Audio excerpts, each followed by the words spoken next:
ఈరోజు ముఖాముఖి కార్యక్రమానికి విచ్చేసిన ఆరోగ్య కార్యకర్త గారికి స్వాగతం, సుస్వాగతం. ముందుగా మా విద్యార్థులకి మీరు మీ పూర్తి పేరు, మీ వివరాలని చెప్పవలసిందిగా కోరుతున్నాం. నా పూర్తి పేరు నీలా బేబీ అమ్మ. మాది నేటివ్ ప్లేస్ వచ్చి తెనాలి. నేను వర్క్ చేస్తుంది ఎన్సీపీ నాయక్ కార్మికు 28వ సచివాలయం. మీరు ఈ వృత్తిని ఎంచుకోవడానికి కారణం చెప్పండి. ఈ వృత్తిని ఎంచుకోవడానికి గల కారణం ఏంటంటే మామూలుగా ప్రజలకు సేవ చేయాలనే ఉద్దేశంతో ఈ వృత్తిలోకి రావడం జరిగింది. చిన్నపిల్లలకి, గర్భిణీ స్త్రీలకి, ఎవరికైనా సేవ చేయాలని అంకిత భావంలో ఈ వృత్తిలోకి వచ్చాం. మీరు ఈ వృత్తిలో ఎదుర్కొన్న ఒడిదుడుకులు ఏమైనా ఉన్నాయా? ఒడిదుడుకులు అంటే జాబ్ పర్పస్ వస్తూ ఉంటాయి. ప్రెగ్నెంట్ వాళ్ళు కానీ పబ్లిక్గా కానీ అన్ని ఫేస్ చేసుకుంటూ ఉద్యోగం అనేది చేసుకుంటూ ముందుకు వస్తాం. మా విద్యార్థులు మిమ్మల్ని కొన్ని ప్రశ్నలు అడగాలనుకుంటున్నారు. అలాగే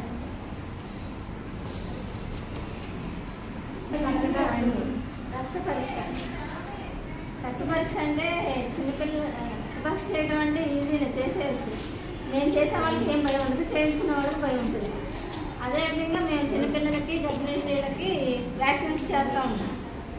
వ్యాక్సిన్ చేసేటప్పుడు చిన్నపిల్లలకు చేయాలంటే కొంచెం భయం అనిపిస్తుంది. వాళ్ళు పట్టుకునే విధానం కానీ అది చూసి తర్వాత మళ్ళీ అలవాటు అయిపోతూ ఉంటాం కాబట్టి కొంచెం జాగ్రత్తగా చేసుకుంటూ ఉంటాం పిల్లల విషయంలో.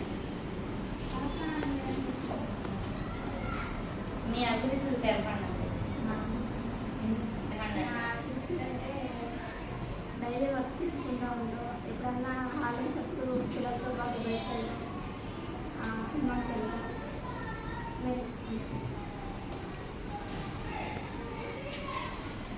ఈ రోజుకి ఎన్నిసార్లు పనిచేస్తారు? మా డ్యూటీ అవర్స్ అంటే 24/7 అంటే 24 hours ఉంటుంది మా వర్క్. ఎనీటైం ఏ గర్భిణీ అమ్మాయి ఫోన్ చేసినా కానీ, ఎవరికి ఏమైనా హెల్త్ బాగోపోయినా కానీ మేము ఎనీటైం అందుబాటులో ఉంటాము. మాకు టైమింగ్స్ అంటే ఏమి ఉండవు, ఎనీటైం చేస్తుంది. ఎప్పుడు ఆరోగ్యంగా ఉండాలంటే ఏం చేయాలండి? ఎప్పుడు ఆరోగ్యంగా ఉండాలంటే మీరు రోజు ఉదయం సాయంత్రం తలస్నానం స్నానం చేయాలి.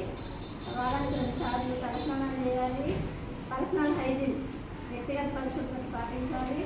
తర్వాత న్యాచురల్గా ఏ సీజన్లో దొరికే ఫ్రూట్స్ ఆ సీజన్లో తింటూ ఉండాలి. మనకి హానికరంగా చూసుకొని అంటే న్యూడిల్స్ అంటే లైక్ ఫాస్ట్ ఫుడ్ అలాంటివి తినకుండా సక్రమంగా మనం తినాల్సిన తొందరగా జీర్ణం అయ్యేది తింటే మనకి ఈజీగా ఉంటాం. ఫాస్ట్ ఫుడ్ అది దొరికెళ్తుంది.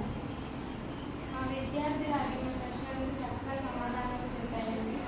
భవిష్యత్తులో మీరు ఏ స్థాయికి ఎదగాలనుకుంటున్నారు? అందుకోసం మీరు ఏం చేయాలనుకుంటున్నారు?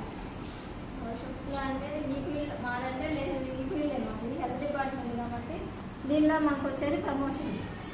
నెక్స్ట్ ప్రమోషన్ చేస్తూ ఉంటే ప్రమోషన్ వస్తూ ఉంటే ఆ ప్రమోషన్కి వెళ్ళాలని అనుకుంటున్నాం. మా విద్యార్థులకు ఏదైనా సందేశం ఇస్తారా? సందేశం అంటే మీరందరూ చక్కగా కష్టపడి అందరూ చదువుకోవాలి, తల్లిదండ్రులకి మంచి పేరు తీసుకురావాలి, అలాగే టీచర్స్కి, స్కూల్కి కూడా మంచి పేరు తీసుకురావాలని తెలియజేస్తాం. మీ విలువైన సమయాన్ని మా కోసం వెచ్చించినందుకు ధన్యవాదాలు. అలాగే ఈ కార్యక్రమాన్ని ప్రోత్సహించి నడిపించినందుకు మా ప్రధాన ఉపాధ్యాయుల గారికి కృతజ్ఞతలు.